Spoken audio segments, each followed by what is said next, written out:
एक नई वीडियो के साथ आज मैं फिर हाजिर हूँ, आपका होस्ट दोस्त विक्रांत जोशी। आपका स्वागत करता हूँ मेरे व्यू मास्टर में, जिसमें हम लेके आते हैं वर्ल्ड अफेयर्स और डिफेंस के दिन भर की टॉप खबरें। तो चलिए जान लेते हैं। अपनी सबसे पहली खबर की बात करेंगे तो इजराइल और हमास युद्ध की तरफ से निकलकर सामने आ रही है। आपको पता है कि कल हमास के जो प्रमुख था उसको मार दिया गया ईरान के अंदर, और ये चीज पूरे कल दिन भर सुर्खियां बटोरती रही, हमने भी इसको कवर किया। पर एक चीज जो और निकलकर सामने आई उसमें ये कहा गया कि इंडियन एजेंट जो कि मोसाद में था या मोसाद की हेल्प की गई और उसका नाम अमित नाकेश बताया गया। और ये चीज सोशल मीडिया में निकल कर आई कि हमास के हेड को मारने में इस व्यक्ति ने बहुत हेल्प करी हुई है। और इसको टर्किश मीडिया या ऐसी मीडिया जो कि इंडिया से नफरत करती है, इजराइल से नफरत करती है, प्रो हमास है, इन सब के द्वारा बहुत अच्छे से कवर किया गया और उसमें पूरी तरह से अमित नाकेश का नाम लिखा गया और कुछ जगह तो इसको कर्नल अमित नाकेश का नाम भी दे दिया गया। सोशल मीडिया में आग लगी रही और ये चीज जिस अकाउंट के द्वारा, जिस एक्स अकाउंट के द्वारा उड़ाई गई थी, उसका ये कहना है कि मैंने तो मजाक किया था। असल में डॉक्टर एली डेविड नाम का एक अकाउंट है जो कि मोस्ट प्रॉब्ली इजराइल का या किसी वेस्टर्न कंट्री का अकाउंट है।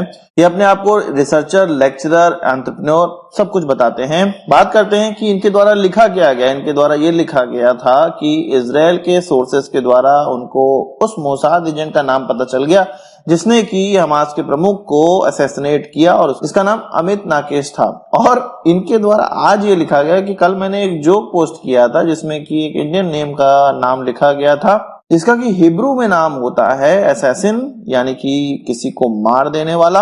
और इसी अकाउंट ने बताया कि टर्किश मीडिया ने इसको अमित नाकेश, कर्नल अमित नाकेश, इस सब चीज कह के कवर किया है। सबसे पहली बात, कोई भी व्यक्ति या कोई भी एजेंसी अपने किसी भी स्पाई का नाम नहीं बताती है। इसी से पता चल जाना चाहिए था कि ये अकाउंट मजाक कर रहा है। दूसरी बात ये कि किस तरह से कोई अगर हिंदू नाम है या ऐसा भारत से जुड़ा हुआ नाम है तो वो सोशल मीडिया में इतना तेजी से फैलाया जाता है ताकि भारत की बदनामी हो सके।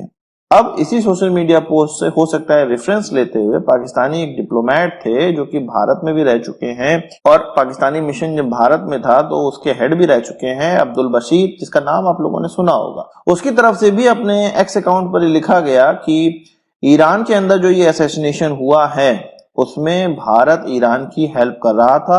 रॉ के अंडर कवर एजेंट्स जो ईरान के अंदर हैं वो इजराइल की हेल्प कर रहे थे। उन्होंने कुलभूषण जाधव का भी नाम लिया और उनका ये कहना था कि ये भूलना नहीं चाहिए हमें कि ये ईरान में किसी ऑपरेशन में बिजी था या भारत की तरफ से ईरान में पोस्ट किया गया था। ये एक रॉ एजेंट था, ये हमने पकड़कर उसको दिखाया है, बताया है दुनिया को। तो अब्दुल बशीर के पास कोई जानकारी है नहीं, इसी एक्स अकाउंट की रेफरेंस लेके या जो पोस्ट निकल कर आए या जो ये आर्टिकल लिखे गए इसी का रेफरेंस लेते हुए अब्दुल बशीर ने भी अपना जो रॉ की साजिश वाला जो दिमाग में तंत्र है उनका, उसको एक्टिवेट किया और ये सारी चीजें लिख दी। और मैं खुश होऊंगा अगर भारत ने कोई हेल्प इजराइल की होगी इस असैसिनेशन में। आपको कैसा लगेगा कमेंट बॉक्स में बताइएगा। अब बात कर लेते हैं ब्रह्मोस एरोस्पेस की या ब्रह्मोस मिसाइल की। इसकी एक्सटेंडेड रेंज ऑलरेडी ट्रायल हो चुका है। हम जानते हैं 800 किलोमीटर की मारक क्षमता इसको प्राप्त हो चुकी है, पर इसके एयर लॉन्च वेरिएंट अभी भी 450 किलोमीटर की रेंज वाला ही हमारे पास है। अभी ये 800 किलोमीटर वाला है नहीं। अब ब्रह्मोस एरोस्पेस इसके लिए तैयारी कर रही है और इसके लिए एचएएल को सबसे पहले SU-30 MKI के जो फ्यूजलाज है उसमें चेंज करना पड़ेगा। मिड फ्यूजलाज और रियर फ्यूजलाज सेक्शन में चेंज करना पड़ेगा, उसको थोड़ा रेनफोर्स करना पड़ेगा।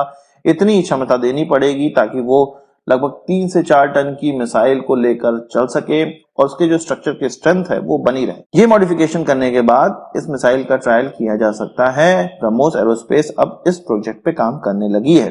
जिस दिन ब्रह्मोस एरोस्पेस के द्वारा ये प्रोजेक्ट कंप्लीट कर लिया जाएगा, हमारा SU-30 MKI और उसमें लगा हुआ ब्रह्मोस किसी भी दुश्मन के नाक में दम करने के लिए काफी रहेगा। बात कर लेते हैं पाकिस्तान की। पाकिस्तान की तरफ से American company Pratt and Whitney का पेमेंट नहीं किया जा सक रहा है क्योंकि उनके पास पैसे है नहीं, इसलिए F-16 के इंजन के क्रिटिकल पार्ट उनको प्राप्त नहीं हो पा रहे हैं और अब उनकी ये स्थिति हो गई है कि वो अपने F-16 के फ्लीट को मेंटेन नहीं कर पा रहे, उड़ा नहीं पा रहे हैं और अब उसको ग्राउंडेड करने वाले हैं जिसका कि वो इस्तेमाल नहीं कर पाएंगे। हम जानते हैं कि पाकिस्तान की स्थिति सही है नहीं, स्पेयर पार्ट के लिए भी उनके पास पैसे है नहीं। भारत ने कई बार यूएस से कहा भी है कि उनको स्पेयर पार्ट मत दीजिए, हथियारों के पैकेज मत दीजिए, पर यूएस को तो अपना बिजनेस करना है, वो उनको बेचता रहा।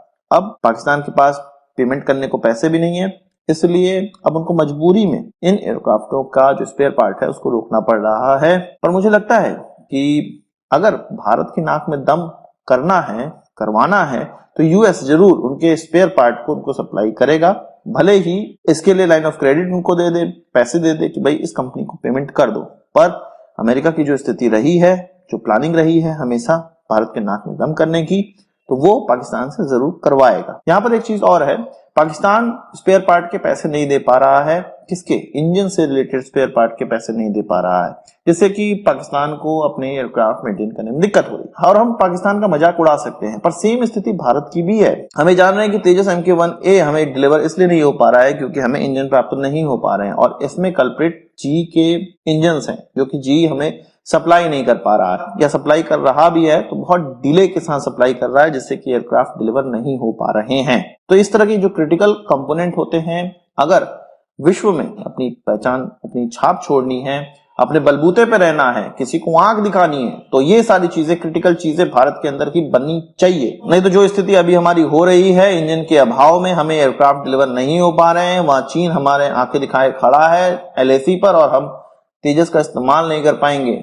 अगर आप सोचिए, तेजस को हम लड़ाई में इस्तेमाल करते हैं और इंजन उसके नहीं है हमारे पास, क्योंकि F404 लगता है, जी उसका निर्माण नहीं कर पा रहा, जी का ऐसा कहना है, तो हम कैसे तेजस से लड़ाई कर सकते हैं किसी देश से?